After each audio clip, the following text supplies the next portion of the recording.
Vous écoutez Causerie d'experts, votre podcast dédié à la préparation physique et la préparation mentale pour les arts martiaux. Retrouvez chaque semaine un expert qui vous donne ses astuces pour vous améliorer. Retrouvez-nous sur notre chaîne YouTube Corps et Esprit Martial, sur la plateforme podcast de votre choix, ou pour ne louper aucune actualité et avoir accès à nos ressources gratuites comme les 3 e-books écrits par 15 experts internationaux sur le thème 3 conseils pour faire évoluer votre pratique, ou encore votre méthode de souplesse dédiée aux arts martiaux et sports de combat, nous vous invitons à nous retrouver sur le blog Corps et Esprit Martial. Tous les liens sont en description. Bonne écoute!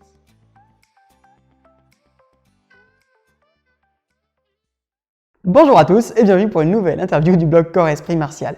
Aujourd'hui, nous avons la chance d'être reçus par Benjamin Colucci, donc dans son dojo de Pak Mei. Bonjour Benjamin, j'espère que tu vas bien. Bonjour Marvin, je suis ravi de te recevoir ici. Merci beaucoup. Donc je dis Pak Mei, vous avez vu, il fait aussi la danse du lion, il va nous parler un peu de tout ça. Mais est-ce que tu pourrais, pour les gens qui ne te connaîtraient pas, te présenter un peu et présenter un peu ton activité? Je suis Benjamin Colucci, j'enseigne le Pak Mei à Paris depuis 10 ans.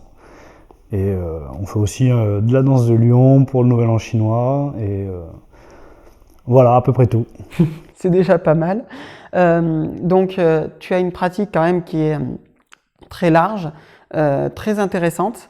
Et donc déjà, avant d'aller un peu plus loin, est-ce que tu pourrais nous dire où est-ce qu'on peut te retrouver à Paris exactement si on a envie de venir faire un cours avec toi? Alors, ma salle se situe dans le 3e arrondissement, à côté de Beaubourg. Voilà, si vous voulez voir une salle qui ressemble à une salle que vous trouverez dans le sud de la Chine, sans prendre un billet d'avion, c'est dans le 3e, tout simplement. Et on vous invite vraiment à y aller, ta salle est vraiment magnifique. On va vous faire quelques petits plans, on va filmer ça, mais vous allez voir, c'est une salle vraiment superbe. Et encore merci pour l'accueil, un très bon accueil. Enfin voilà, je vous invite vraiment à venir. On va pouvoir entrer dans le vif du sujet. Combien de temps tu t'entraînes en moyenne, toi, par semaine? Ça dépend des semaines. Personnellement, je fais au moins 1 heure par jour. Après, ça peut descendre à 30 minutes quand j'ai vraiment pas le temps. Puis si je suis malade.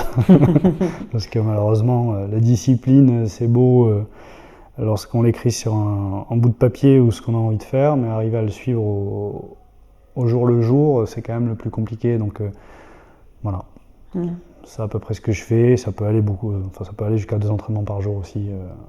D'accord. Quand tu dis donc au moins une demi-heure, voire 1 heure par jour, tu essayes de rester à 1 heure par jour, c'est technique, physique, qu'est-ce que tu pratiques? Alors moi j'ai une conception un peu particulière de l'entraînement, c'est que en fait il y a plein de choses, quand tu décides de les reconnaître comme un entraînement, tu n'as pas forcément envie de les faire. Ou tu te dis, bon ça en fait, il faut que je commence à faire ça. Donc pour me tromper moi-même, en fait, il y a des choses que je ne considère pas comme l'entraînement. Donc pour moi, c'est normal de le faire. Et j'essaie de caler pas mal de choses, par exemple avec l'hygiène. Je trouve que le moment où tu te lèves, comment tu t'assois, qu'est-ce que ces 2 éléments vont t'amener et te donner envie de faire. Moi j'essaie plutôt de travailler comme ça, avec aussi un bout de papier et des objectifs, on va dire, mais déjà juste commencer sa journée en se disant tiens, je me suis assis comme ça m'a donné envie de m'étirer, et j'essaie plus de me stimuler et me donner envie de le faire. D'accord, donc tu bannis entre guillemets tout ce qui est le mot travail ou entraînement pour en faire une habitude de vie et quelque chose qui doit être dans le bienfait. Le terme bannir, je le bannis pas parce que pour moi la pratique c'est important et je me lève, je pense à ça, mais par contre j'essaie de me stimuler, voilà. J'essaie de me stimuler, de me donner envie, donc par exemple les endurcissements, c'est quelque chose de quotidien. On n'a pas forcément envie d'aller taper dans du bois en se réveillant le matin. Et si on arrive à le caler à un moment où ça va bien, où presque ça fait plaisir de le faire, c'est trouver le bon moment pour la bonne activité. Le bon moment, la bonne manière de le faire, et presque l'amorce. Pour moi, il y a une amorce. C'est pour ça que je parlais de la position. Tu vois, si tu t'assois sur une chaise, tu ne vas pas forcément te mettre en écart derrière. Alors que si tu t'assois par terre, tu as peut-être envie de t'étirer de suite après. En tout cas, avec moi, ça marche. Et pour les endurcissements, c'est pareil. Et donc, il y a plein de petits éléments que je ne considère pas comme de la pratique, parce que pour moi, il faut qu'ils soient faits tous les jours. Donc, je les fais et j'essaie de les faire avec plaisir. C'est très intéressant ce que tu dis. Donc, l'amorce, c'est ce qu'on peut appeler en préparation mentale les routines. C'est des choses qui rentrent et qui font qu'on agit automatiquement et que ça ne puise pas dans notre motivation, justement. Donc, tu as très bien expliqué le problème. Donc, c'est très, très intéressant et je pense qu'on va pouvoir creuser ça sur la prochaine interview sur la prépa mentale. Mais là, tu as parlé d'endurcissement. Ouais. Est-ce que tu peux définir ce terme et expliquer ce que ça peut apporter à un pratiquant, donc de PAC-MEI ou peut-être d'une autre discipline éventuellement? Si tu fais des arts martiaux, il faut avoir les os durs. Hein. Donc, pour moi, ça fait partie de l'arbre. Si on considère la pratique martiale comme un arbre, tu vois, tu as un tronc, il y a des feuilles, il y a des branches, il y a plein de choses. Bon, ben, l'endurcissement, est-ce que ce ne serait pas l'écorce de tout l'arbre, tu vois, ou, en tout cas, ça va prendre une grosse partie, parce que c'est ce qui va faire que tu sais que si tu touches, tu vas pas te péter la main, et tu sais aussi si tu touches que tu vas faire mal. Et donc ça, c'est long, c'est dur, et surtout il faut savoir le faire. Mais pour moi, c'est quelque chose d'important. Après, par rapport à la pratique spécifique au PAC-MEI, on appelle ça Yin Kong, donc le travail dur. Souvent, c'est traduit par Yin Kong, Qi Gong, c'est tout ce qui est le travail du souffle. Donc, on va parler du travail interne, parce qu'en fait, ça change, ça transforme le corps. De s'endurcir, de travailler d'une manière, de contracter d'une manière. Et ça se fait pas si on le fait une fois tous les jours où on en a envie. Si on le fait jusque quand on en a envie, ça marche pas. Et comment tu le fais justement cet endurcissement? Comment tu le pratiques? Donc tu as parlé de frapper sur du bois. Sur du bois, ouais. Sur du bois principalement. Tu tapotes. En frais, nous on a vraiment ces frappes-là spécifiques. Donc c'est beaucoup de travail de soit tapoter, soit frapper sur du bois. Il y a des matières qui sont plus accessibles que d'autres pour démarrer, mais le bois, c'est vrai que il y a une résistance, en même temps il y a une absorption, une sorte de souplesse qui va te permettre de ne pas te fracturer les os, alors que tout ce qui est fer, métal, il y a une sorte de rebond, tu reprends ce que tu as mis et ça peut être néfaste pour le corps. L'idée, en fait, c'est d'arriver à t'endurcir, à te rendre plus dur, et en même temps, tu ne veux pas devenir rigide non plus. Donc, il faut garder une certaine souplesse dans le corps, et je pense que le bois le transmet bien. Si tu travailles trop dur, en fait, tu deviens un caillou et tu es dur, mais tu bouges pas vite, par exemple, ou tu t'es tout cassé. Le but, c'est d'arriver quand même à vieillir en étant en bonne santé, en ayant l'amplitude des doigts. Je peux prendre un stylo et écrire. C'est rien d'incroyable. Mais c'est pourtant nécessaire. Et c'est important, c'est nécessaire. Et c'est ça l'art martial, c'est rester pratique. Donc voilà, pas se détruire. Et il y a une limite à trouver. Donc c'est pour ça que je préfère pas donner de conseils de comment le faire, parce que ça peut toujours, si c'est mal fait, ça peut être néfaste et c'est pas bon. Donc du coup, faites-vous accompagner si justement vous voulez faire de l'endurcissement. Le mieux, c'est peut-être de se faire accompagner. Je me permets de faire un clin d'œil à Kassem, qui nous a mis en contact et qui disait un peu la même chose que toi sur se renforcer, c'est bien, mais il ne faut pas perdre la souplesse, l'amplitude de mouvement. Voilà, faut garder les deux à la fois. Et justement, comment tu entretiens ces deux-là à la fois? Comment tu fais pour te renforcer, mais sans devenir rigide, sans perdre cette amplitude, cette fluidité dans le corps? Comment je fais? J'y pense déjà. Je pense que l'intention que l'on a, elle va faire ce qu'on devient, ce qu'on va être. Donc ce qu'on est finalement. Rester souple, c'est tirer, c'est en avoir conscience et pas vouloir se transformer en caillou. Donc comment je fais ça? Je travaille De temps en temps, je travaille les contractions, de temps en temps, je travaille en relâchement complet. Encore une fois, parce que l'idée, c'est de durer. Donc là, je m'adapte à la condition physique que j'ai aujourd'hui du haut de mes 37 ans. J'espère vieillir encore longtemps et du coup, pas détruire mon corps en faisant un travail qui peut me blesser. Donc, pour ça, j'ai un bon exemple qui est mon maître, que je vois bouger, qui est de bons conseils et qui garde lui aussi sa souplesse. Donc c'est des exercices, en fait, c'est de la respiration, et c'est une manière aussi de voir la pratique pas sous un seul prisme. C'est-à-dire qu'une frappe, on a tendance à croire qu'une frappe, elle est envoyée d'une manière et du coup il n'y a que cette manière, alors que pour l'envoyer de cette manière, il y a peut-être 5 manières différentes de la travailler pour l'avoir de cette façon-là.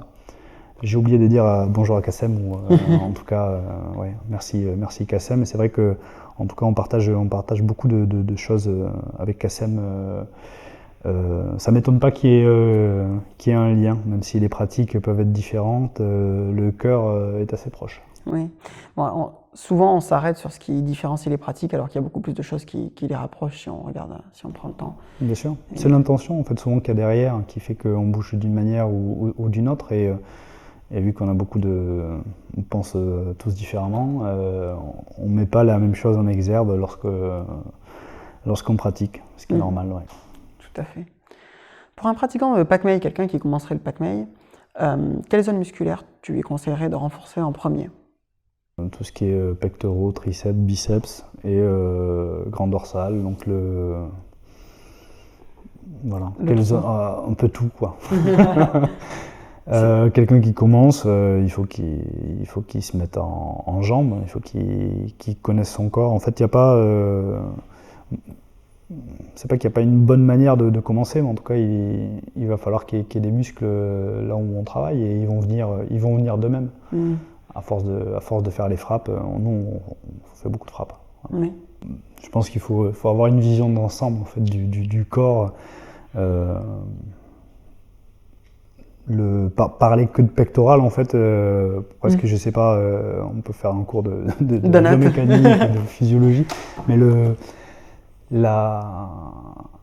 pour moi, c'est plus quelque chose d'ensemble. Le haut du corps doit être capable de bouger, doit être vif, doit être tonique, et parce que c'est celui qui va te permettre de mettre des coups, c'est celui aussi qui va te permettre de lever tes mains et de protéger ta tête. C'est ça surtout que tu veux.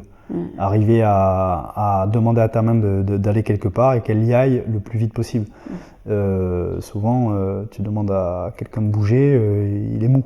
En tout cas, les élèves qui viennent, il y a un temps qui se fait entre ces connexions synaptiques-là, donc moi c'est plutôt ça en fait qui va m'intéresser, après le muscle en lui-même.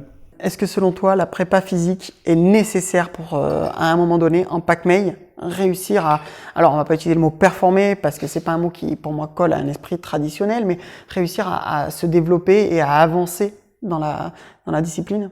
En gros, si t'es pas capable de faire une pompe, et une pompe c'est rien, et que tu comprends pas ton corps, comment tu vas être bon en PACMEI? Tu vois, à un moment, faut voir le corps dans son ensemble et se dire, quand je marche, est-ce que je sais marcher? Quand je cours, est-ce que je sais courir? Je vais dans Paris, je vois les gens courir tous les jours.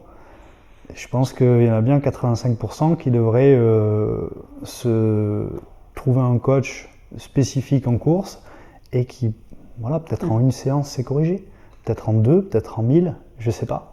Mais en tout cas, apprendre, ça veut dire je vais essayer de prendre possession de quelque chose, je vais essayer de prendre possession de mon corps. Donc oui, je vais essayer de prendre possession de mon corps, mais sans utiliser tel muscle. En fait, à partir du moment où on se met des barrières, il y a un problème.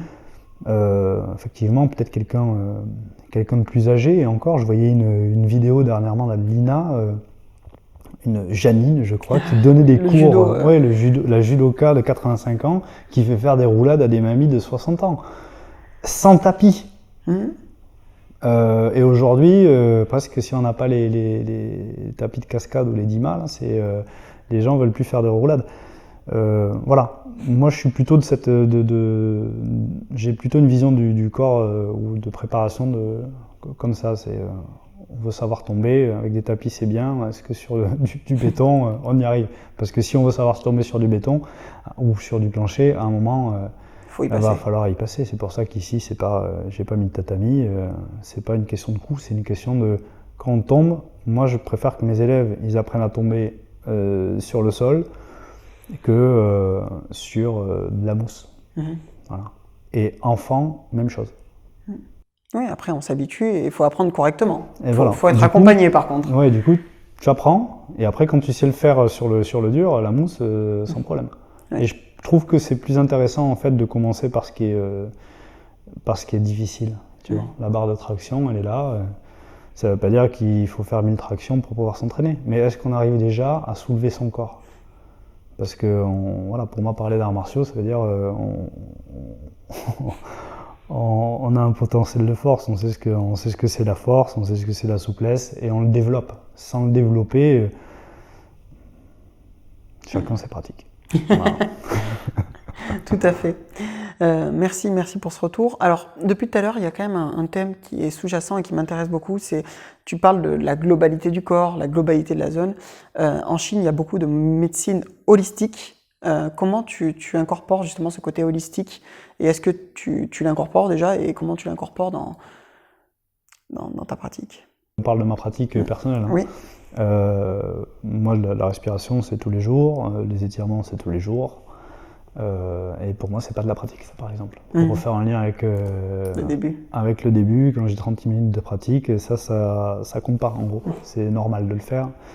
Donc la connaissance du corps, c'est plus une recherche personnelle et une recherche fondamentale dans la pratique. Pour moi, c'est arriver à bien se nourrir, savoir ce qu'on mange, pourquoi on le mange, pas parce qu'il y a écrit bio ou connoté healthy, donc du coup c'est bon pour le corps, mais c'est vraiment bon pour le corps. Et après, y a tout ce qui est points vitaux et travail d'automassage.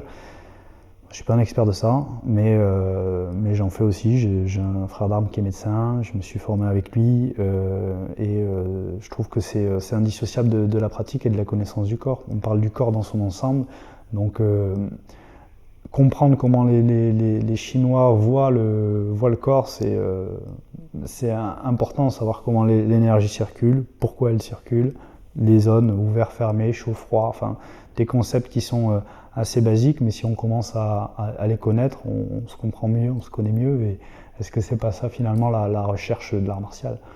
Hein? Tout à fait. C'est hyper intéressant ce que tu dis là. Et alors, tu n'en as pas parlé là, mais je pense que ça pourrait être intéressant. Tu fais des ateliers également avec, tu fais venir des experts de différentes disciplines. Tu m'as parlé donc d'acupuncture, tu m'as parlé de Kassem qui était venu dans ton école. Est-ce que tu peux m'expliquer pourquoi faire découvrir ces côtés-là à tes élèves, justement? Ça leur apporte un plus dans leur pratique? En fait, il y a un premier... Il y a plusieurs parties dans ma réponse. La première chose, c'est que souvent, quand les gens passent la porte et veulent apprendre, ils pensent que moi j'ai toutes les réponses. Et malheureusement non, en fait, ou heureusement. Et parce qu'il y a des choses que je maîtrise, il y en a des choses que je maîtrise pas.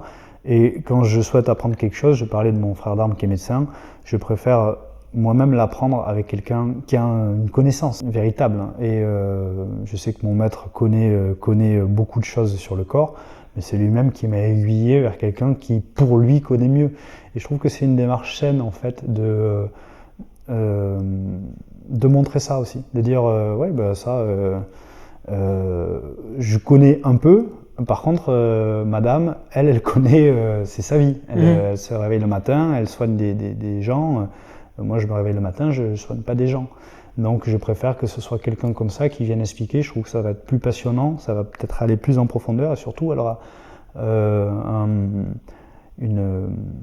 pourra amener beaucoup plus de réponses aussi. Et je trouve que oui, c'est important de s'intéresser en profondeur à l'art martial. Les élèves, qu'ils soient débutants ou avancés, à un moment, quand on foule cette salle ou qu'on vient pratiquer l'art martial chinois, c'est intéressant de savoir, mais tiens, c'est chinois, qu'est-ce que c'est la Chine, pas forcément la géographie, je ne souhaite pas apporter toutes les réponses à mes élèves, vu que je les connais pas moi-même, mais en tout cas, moi, c'est quelque chose que j'essaie de faire, et je trouve que ça peut être motivant de l'entendre par d'autres, et de rencontrer des passionnés aussi. Quelqu'un qui a un art, juste la manière d'en parler, en fait, on a envie de l'écouter. Quelqu'un c'est ça, et ça c'est plutôt ça que j'essaie de partager avec eux, de montrer ce cœur qu'il y a dans une discipline, et peut-être que ça va créer des vocations. Peut-être qu'il y a un de mes élèves qui a vu cette acupunctrice, Mizue, et qui va vouloir devenir acupuncteur. Je trouve que dans ces ateliers, surtout, ce que j'essaie de faire, c'est au lieu de faire des choses générales, qu'on a trop tendance à voir, je pose toujours des questions spécifiques, on prévoit quelque chose de spécifique, et je demande aux personnes de parler de leur parcours, parce que on a tendance à le mettre de côté, et je trouve que c'est la personne qui, même si les personnes sont des canaux, c'est la personne aussi qui fait vivre son art. Outre le fait que ce soit une rencontre avec la médecine traditionnelle, par exemple l'acupuncture en l'occurrence, là c'était aussi la rencontre avec Mizue, sa manière de voir, sa manière d'en parler, et c'est ça qui a fait que ce rendez-vous était extrêmement touchant, et que j'ai envie d'en faire d'autres. Est-ce que quelqu'un qui pratiquerait le Qigong, par exemple, dans Paris, et qui aurait envie d'assister à un de tes stages, à un de ces stages, à un de ces séminaires, aurait le droit de venir? Non. Bien sûr que non. Bien sûr, tout le monde, en fait c'est ouvert à tous. Il faut nous suivre, il faut voir les infos passer. Donc sur quoi on peut te suivre pour pas louper les infos? Sur Instagram, sur Facebook, sur le site internet, si on n'oublie pas de le diffuser. J'essaie de faire quelque chose d'assez intimiste, donc c'est pour une vingtaine de personnes maximum, et c'est vrai que dans la mailing list, il y a mes élèves qui répondent très vite. Donc effectivement, ça part vite. Voilà, c'est pas que c'est fermé, c'est que je trouve que quand on fait une conférence, s'il y a 500 personnes ou s'il y en a 15, il n'y a pas les mêmes questions à la fin. Il n'y a pas la même prise de température, il n'y a pas la même atmosphère, et l'intimité qui est créée. Et je trouve que c'est ça, c'est vraiment ça qui m'intéresse. C'est la rencontre avec la personne et son art. Et voilà, c'est fait ici, dans la salle.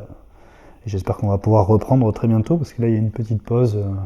On tourne en juin, là, donc juin 2021, hein, parce que ça devrait être diffusé d'ici septembre. Mais bien sûr que ce sera repris. J'espère que quand cette interview sera diffusée, ce sera repris, et que tu auras de nombreux élèves ici. Franchement, c'est hyper intéressant, et on va bien sûr mettre tous les liens en description, et puis nous, on viendra sûrement t'embêter s'il reste une place, parce que c'est quelque chose. Ça m'embête pas, c'est là pour ça, et justement, je trouve que c'est quelque chose aussi qui manque, ce contact entre les maîtres, les experts, les pratiquants. Enfin, moi, je me considère comme un pratiquant, hein, et j'ai envie d'entendre quelqu'un, quand on parlait de Kassem tout à l'heure, quelqu'un comme Kassem qui vient nous partager une vision, une manière de faire. Je trouve que c'est enrichissant, et c'est quelque chose qui se fait, qui doit être fait en fait dans la pratique. Par exemple, moi sur ma manière d'enseigner le Pak-Mei, je fais vraiment deux choses.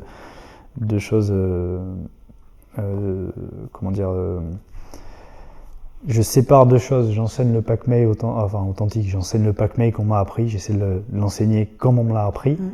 Mais ma démarche personnelle d'apprentissage que je fais, par exemple avec la médecine ou les massages, c'est pas quelque chose que je vais partager avec mes élèves. Ou alors je vais le partager avec certains, je vais en parler avec certains, mais pour moi, quand j'enseigne le Pak-Mei, j'enseigne le Pak-Mei. J'essaie d'être juste ce canal, d'être le pratiquant que moi j'ai rencontré, et qui m'a donné goût, qui m'a aidé à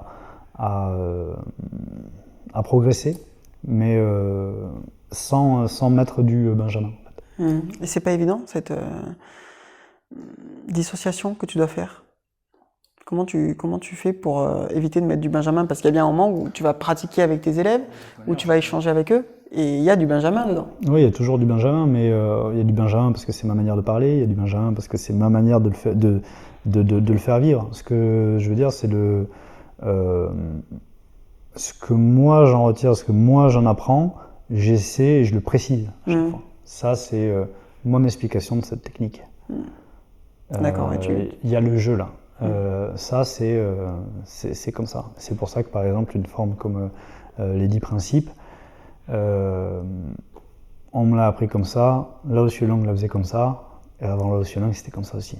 Donc voilà, un mouvement, si je commence à changer un mouvement pour le montrer d'une autre manière, ou parce qu'à un moment, je trouve que dans mon évolution, ce mouvement-là, en application, il ressemble plus à ça, ben là je commence à peine changer quelque chose et qui va faire que petit à petit ça va se dissoudre. Peut-être pas, mais en tout cas je ne vais pas prendre ce risque-là, vu que moi à chaque fois qu'il y a eu à chaque fois qu'on m'a transmis, on m'a transmis de la même manière. J'essaie de refaire pareil. Et dans ce pareil, c'est pas du pareil parce que j'ai pas de personnalité et que je me demande, c'est plutôt mettre sa personnalité de côté en fait pour le PACMEI et pour la discipline. C'est autre chose. C'est vraiment apprendre, du coup, si tu me dis si je me trompe, hein, mais c'est vraiment apprendre les bases, apprendre ces gammes, les redonner telles quelles, et après, quand tu pratiques pour toi, tu pourras jouer sur les couleurs, les notes. Exactement.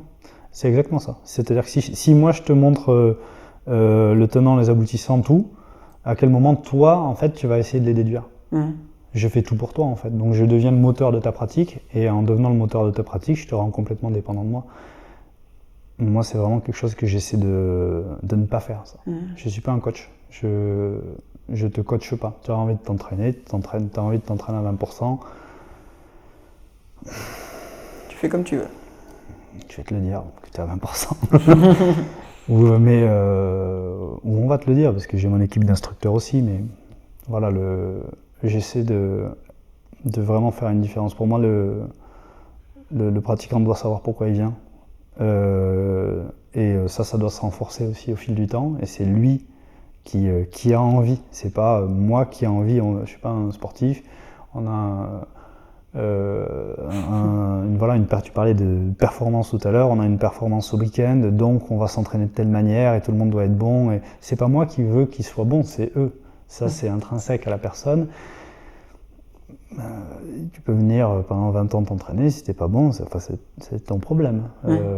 Moi je peux te réexpliquer, j'essaie toujours de garder cette douceur. On parlait de souplesse tout à l'heure, par exemple la douceur c'est, tu vois, s'endurcir ça peut rendre rigide dans sa tête. La douceur c'est,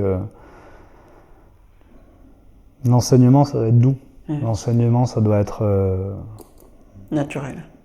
Avec de l'empathie, il a pas compris, c'est pas grave, c'est tu donnes et tu attends pas en retour, et il a compris, il a pas compris, peut-être qu'il comprendra dans 1 an, peut-être qu'il comprendra jamais, peut-être qu'il comprendra dans 2 ans, tu sais jamais qui t'as en face, parce que tu as en face une personne un jour donné, et peut-être que dans 2 mois, peut-être que dans 3 mois, peut-être que demain, peut-être que tout de suite aussi.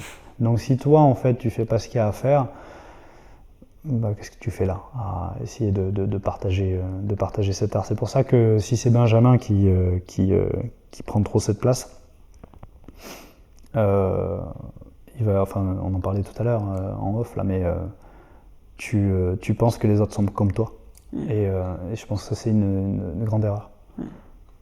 C'est un très beau discours sur l'enseignement, je te remercie. J'ai encore d'autres questions à te poser, tu vas pas t'échapper si facilement. On est là, on a l'après-midi. On a parlé tout à l'heure de Qigong, de Tai Chi, des choses comme ça qui existent en Chine. On parle souvent de complémentarité. Est-ce que tu penses que c'est nécessaire pour quelqu'un qui pratique le PACMEI de faire à côté d'autres disciplines, ou est-ce que tu penses qu'il y a tout dans le PACMEI? J'ai plusieurs réponses à ça. Est-ce qu'il y a tout dans le PACMEI? Alors, pas la recette de l'eau à laquée, voilà, en cuisine, en tout cas on l'a pas intégré, mais je vais le faire. Non, il n'y a pas tout dans le PACMEI, et peut-être tant mieux, parce que, en fait, comme on cherche à être ambidextre, hein, et le corps est asymétrique de fait, donc en fait, c'est vouloir quelque chose de parfait, c'est finalement pas comprendre la vie, non? Parce que ça l'est pas, la vie n'est pas parfaite. Donc une pratique ne peut pas être parfaite. Par contre, voir ses limites, c'est la comprendre. On parlait de se connaître soi-même tout à l'heure. il n'y a pas tout dans le Pak Mei, non. En revanche, c'est dire il faut faire un peu de Tai Chi, un peu de Qigong, un peu de ceci, un peu de cela. Je ne sais pas qui raconte ça. Et si ça fait le lien le maître de Pak Mei, quand il avait 20 ans, il bougeait comme ça, et d'ailleurs il n'était peut-être pas maître, et à 70 ans, il le faisait lentement. Est-ce que sa pratique est devenue du Tai Chi? Est-ce qu'il fait juste une forme que quand tu la regardes, tu te dis il fait du Tai Chi parce que le Tai Chi ça veut dire lent? Enfin, dans la tête des gens, le Tai Chi c'est un style de Kung Fu à la base, donc ça ne veut pas dire ce qu'on voit faire, ce que les gens pratiquent aujourd'hui, c'est devenu ça, mais moi je garde à l'esprit autre chose. Ce qui est important pour moi, pour répondre à ta question, c'est que tout fasse sens. Donc si tu apprends par exemple style Yang de Tai Chi, tu poses le talon en premier, ton premier contact avec le sol c'est le talon. Et après tu viens poser la plante du pied, les orteils, etc. Si tu bouges vite, tu poses pas forcément le talon en premier. Tu peux, mais tu n'as pas que cette option-là. Si tu apprends à bouger lentement, comment tu vas faire pour bouger vite? Moi, j'ai pratiqué le Tai Chi avec des gens compétents et j'ai toujours entendu dire on va faire lentement pour savoir faire vite. Et les gens les plus rapides que j'ai croisés, donc mon maître Lao Wei-san, mon maître Lao Wei-kei, ils s'entraînent pas lentement. Tu as raison d'un point de vue apprentissage neuromusculaire également. Le fait de faire lentement, habitué à faire lentement, et fait que quand on va accélérer, ça peut stresser le muscle. De la même façon, se voir bouger lentement, ça a énormément de conséquences. Il vaut mieux se voir bouger vite que se voir bouger lentement. C'est une des erreurs qui est faite énormément dans la visualisation, car ça apprend au corps à aller vite, à aller lentement, et quand on va aller vite, le corps met des freins parce qu'il a peur de se blesser. Donc, Merci pour ce partage là. Bah, avec plaisir. J'essaie d'apporter un peu à l'édifice, mais c'est pas grand-chose comparé à tout ce que tu donnes. Il y en a encore des questions qui arrivent. Tu as parlé tout à l'heure donc de garder la forme d'origine. Est-ce que donc un maximum transmettre 100 mètres de Benjamin? Oui. Et est-ce que tu penses que si tu es blessé, par exemple, tu peux quand même enseigner? Ou est-ce que ça va te dénaturer? Imaginons, tu ne peux plus bouger un bras droit ou un bras gauche. Je ne veux pas l'imaginer, excuse-moi. Je ne te souhaite pas. Je ne le vois pas. Est-ce que tu pourrais continuer à enseigner? Si je suis blessé, ou si par exemple j'ai un traumatisme qui fasse que j'ai une main coupée, j'ai eu un accident, j'en sais rien, figure-toi. Mais je pense à part être amnésique ou avoir un choc émotionnel tel que l'influx nerveux soit touché et que je dois réapprendre à ne serait-ce qu'à marcher.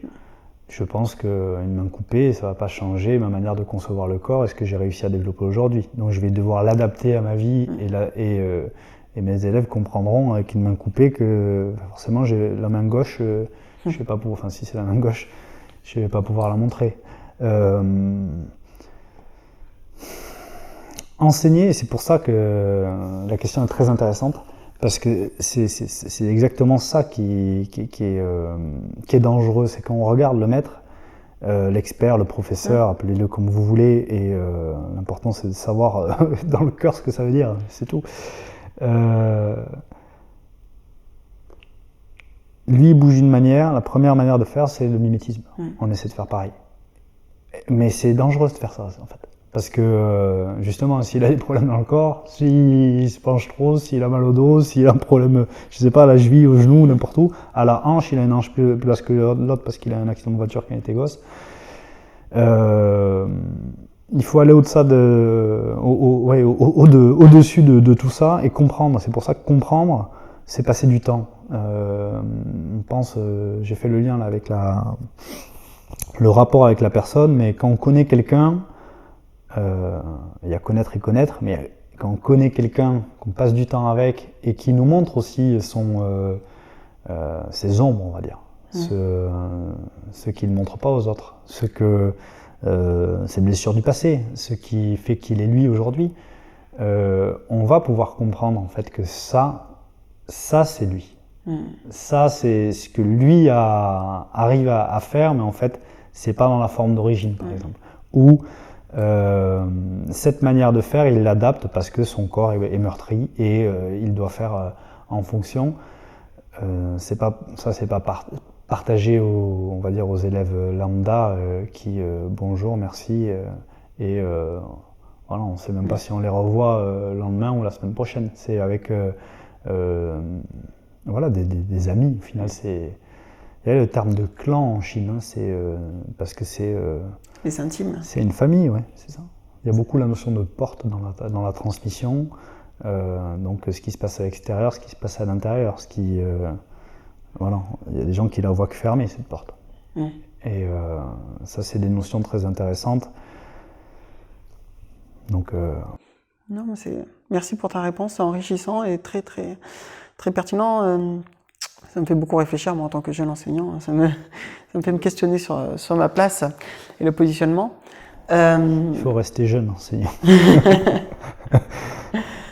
On va revenir sur des choses un peu plus axées vraiment prépa physique.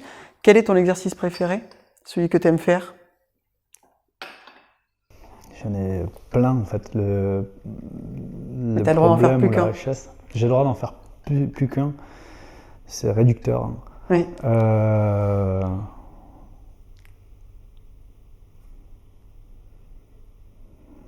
Joker. Ouais, là je sais pas. Je sais pas parce que justement il y a la notion d'affrontement et des mouvements que l'on va faire pour l'affrontement et les mouvements qui vont être faits dans la vitesse et des mouvements qui vont être faits pour les interceptions, donc des sensations d'interception, et les mouvements qui sont faits pour le bien du corps et pour sentir en fait, on parlait de Qigong tout à l'heure, les défauts de la pratique, comment ils ont tendance à muscler le corps et comment on va réussir à le rééquilibrer pour cette ambidextrie et pas accentuer cette asymétrie non plus. Donc rester en bonne santé, finalement trouver l'équilibre, hein, le but de la médecine chinoise. Waouh, si j'ai qu'un mouvement, je sais pas. Non, c'est pas évident. Hein. Ouais. Non, c'était une question un peu piège. Ça a marché. Est-ce qu'il y en a un que tu détestes, un que tu dois faire, celui-là tu dis, bof, faut que je le fasse, c'est aujourd'hui, mais c'est vraiment parce que je suis obligé, quoi. Non, il n'y a rien que je déteste. Non, ce qui est dur, c'est d'enseigner. Enseigner, c'est dur. C'est une responsabilité. Je pense que ça dépend comment on le prend. Mais c'est surtout que, en fait, à partir du moment où on montre quelque chose, il y a des défauts dedans aussi. Par exemple, c'est l'exemple typique des arts martiaux classiques, hein, c'est les travail à deux. Du coup, les gens partent en posture, d'une manière, alors qu'à la base, c'est pas ça l'exercice. On a beau le dire, l'expliciter, le remontrer, le redire, il n'empêche que ça va prendre cette teinte-là chez certains. Et il faut lutter contre, même avec une idée bienveillante ou une bonne intention, en fait, il faut essayer de passer derrière et corriger ce qui peut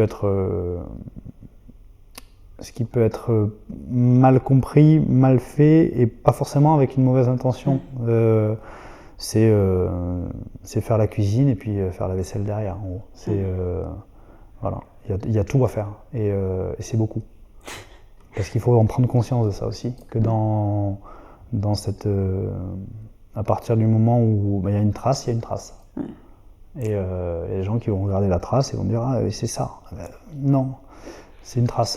Ce que tu regardes, à un moment donné, c'était ça pour s'entraîner. Voilà, c'est une trace d'il y a 2 jours, donc en plus... C'était hier. Ouais, c'était hier. Ouais. Quel lien tu pourrais faire entre la danse du lion et ta pratique du Pak-Mei? En fait, la danse du lion, il y a plein de liens, sans parler de l'aspect historique ou folklorique de la ville de Foshan, parce que c'est originaire de cette ville. Il y a déjà un travail à deux. Moi, j'adore ça. Le fait de se rendre compte qu'on a besoin de comprendre l'autre. Et par exemple, dans l'étude de l'art martial, on parlait de la notion de corps tout à l'heure et de son ensemble. Là, on est en contact avec l'autre sans vouloir le briser, le détruire, lui faire mal. On est avec l'autre à essayer de comprendre ses points forts, ses points faibles. Il saute haut, il saute pas haut, il a peur, il a ceci. En fait, il y a une empathie à avoir, il y a une osmose à avoir avec son partenaire, et ça va venir qu'avec le temps. C'est-à-dire qu'on doit pratiquer, on doit passer du temps pour le connaître. Et en le connaissant, on va voir, ah là, il a peur. Il a peur. Je parle pas des danses au sol parce qu'il y en a qui ont peur pour les danses au sol, mais c'est vraiment les débutants. Pour les danses sur banc ou sur le mât, il a plu, ça glisse, on a mal dormi. Je sais pas, moi, tout ce qui peut arriver. Il y a un problème avec madame la veille ou le matin, et donc il y a une tension qui n'était pas là, le stress. Le partenaire doit le voir, et ça, c'est des lectures, par exemple, qu'un pratiquant doit développer. Sentir qu'il est en face, savoir à qui il parle, sur quel pied il est, quel est son poids de corps, enfin, sur quel pied il place son poids de corps, son droitier, c'est un gaucher. En fait, inconsciemment, il y a ce travail-là à faire en danse de lion, parce que on doit jauger son partenaire, on doit jauger son équipe, on doit savoir qui est prêt, et pour pouvoir faire la différence, s'il y a un raté, et il y a toujours des ratés. Il y a toujours c'est jamais le bon moment. En fait. Oui, donc c'est ce qui est dommage avec le terme préparation, c'est être prêt, et en fait on a beau s'être entraîné 6 mois, 2 ans, 6 ans, tout ce qu'on veut. Une démo, c'est 1 heure, ça démarre, il y a le tambour qui commence, et c'est pas parce qu'on a réussi on y arrive à le faire ce saut-là que là on va y arriver. Donc quand il est fait, ça y est, c'est passé. Mais voilà, il faut que l'impulsion soit bonne, il faut que y ait l'osmose entre les camarades, il y a toujours quelque chose qui se passe, et ça je pense que c'est un des liens, je pourrais en développer plusieurs, mais là c'est celui qui me vient, et c'est un des liens les plus intéressants sur la lecture martiale en tout cas.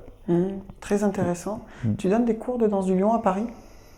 Alors, je donne des cours de danse de lion à mes élèves avancés et à mes élèves qui, excusez-moi, je dis mes élèves, mais ils ne m'appartiennent pas, hein, voilà, des élèves à qui j'enseigne, voilà. On a bien compris. Voilà. Et ceux qui veulent. Moi, j'attends, en fait, comme je disais tout à l'heure, je ne suis pas un coach, donc il y a un nouveau qui arrive et qui me dit moi, je veux faire de la danse de lion, je veux faire du bâton, je veux faire ceci, je veux faire cela. Ok. Pourquoi pas? Ou on va faire des tests. Et voilà, est-ce qu'il arrive à faire 1200 pompes? Est-ce qu'il soulève 2 tonnes? Le coup de poing dans la tête, comment il le réceptionne?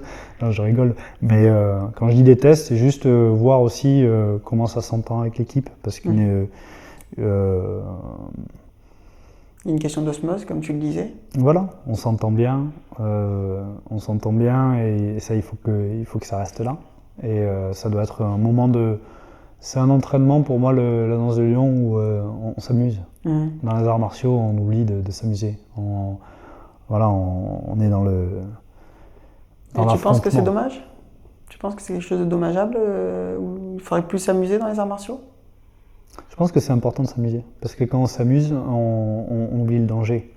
Quand on est enfant, on se rend pas compte que c'est dangereux de faire ça. On se dit, c'est génial, je vais le faire. Et en vieillissant, on se dit, c'est dangereux ça.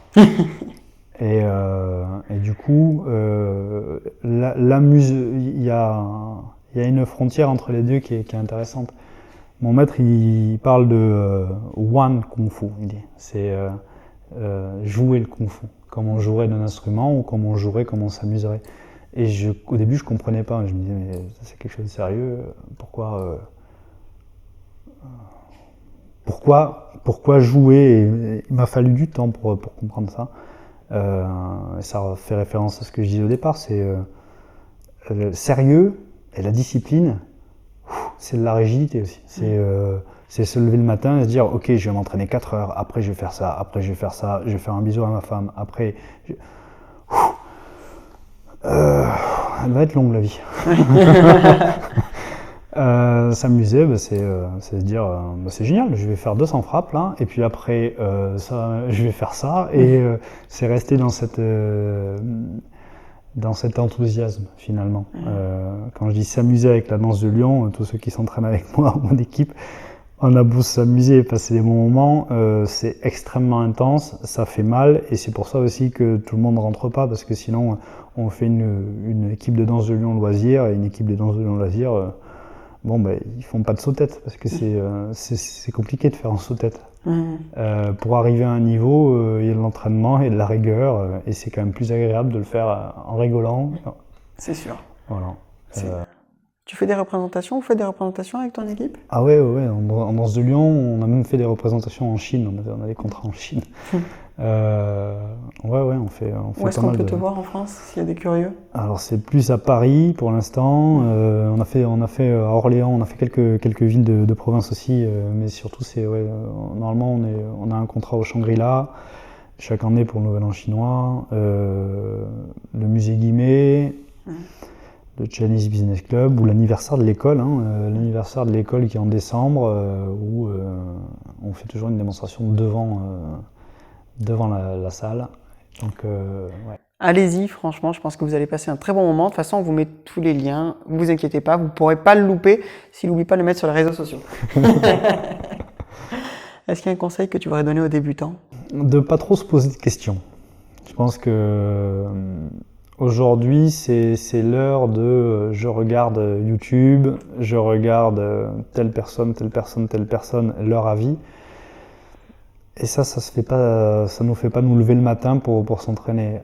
Déplacez-vous, allez voir des salles, allez voir des personnes, parce que c'est ça en fait qui va vous donner l'envie de pratiquer, et peut-être que ce sera pas, par exemple, le PACMEI qui va faire que vous vouliez, peut-être que grâce au PACMEI, vous allez vous dire, je veux faire de l'aïkido au Kishinkai, parce que j'ai vu ça, et en fait c'est plus cette partie-là qui m'intéresse. En faisant rien, on fait rien.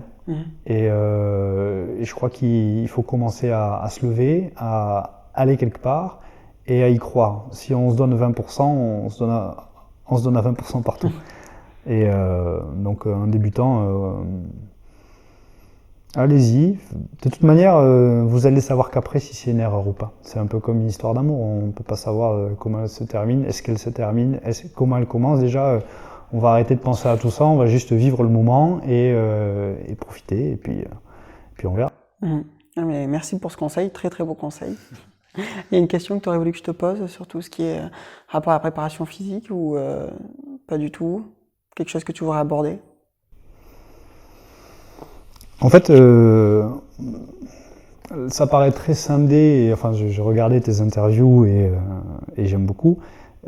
Ça paraît très scindé, toujours le fait de dire la préparation physique. Je crois qu'il y a une vision sportive, ou peut-être pas, mais en tout cas au millimètre. Et je pense que c'est plus quelque chose, encore une fois, dans l'ensemble. La préparation physique, pour moi, c'est avoir une conscience de son corps.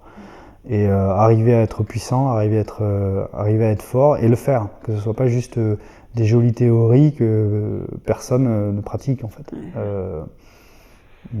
Quelque chose qui soit vivable et qui soit applicable. Exactement, et le faire, rencontrer des gens qui le font, qui pratiquent pour de vrai, quoi.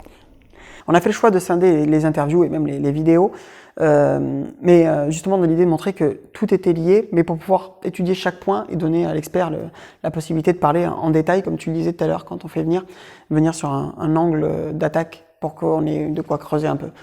C'est plus le terme de préparation physique où en fait c'est des exercices que l'on fait. J'aime beaucoup moi le terme en chinois ils disent Tipen Kong. Donc ça n'avait pas référence forcément à des pompes ou à c'est plus des gestes typique d'un style et c'est les mouvements de base en gros. Conditionnement général.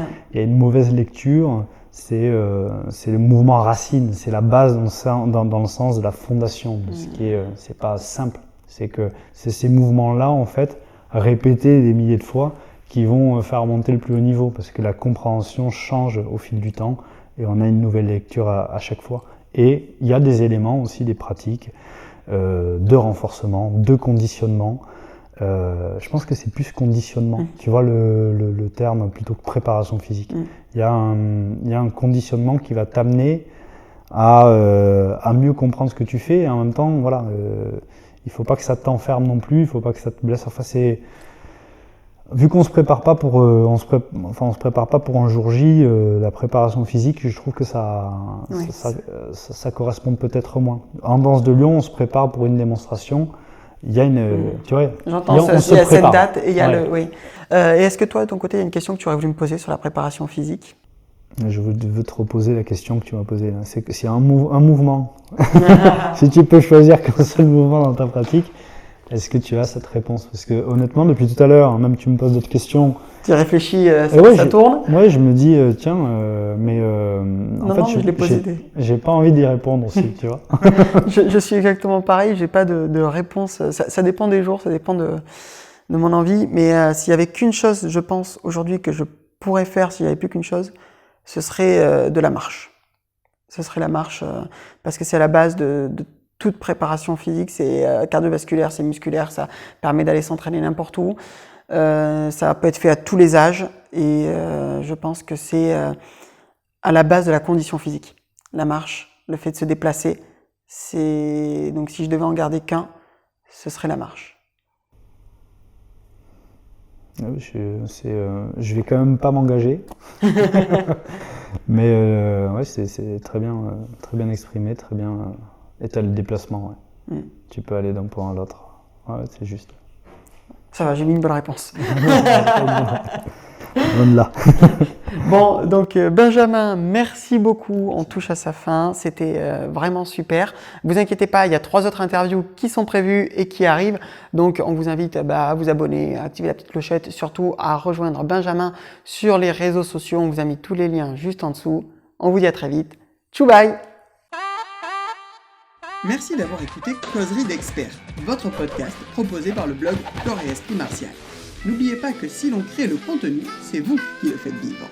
Si vous avez aimé les conseils de cette interview, n'hésitez surtout pas à partager, liker et commenter pour qu'un plus grand nombre y ait accès. Si vous écoutez ce podcast sur une plateforme qui le permet, nous vous invitons à vous abonner et à activer les notifications pour ne louper aucune sortie. On vous dit à très vite, tchou bye!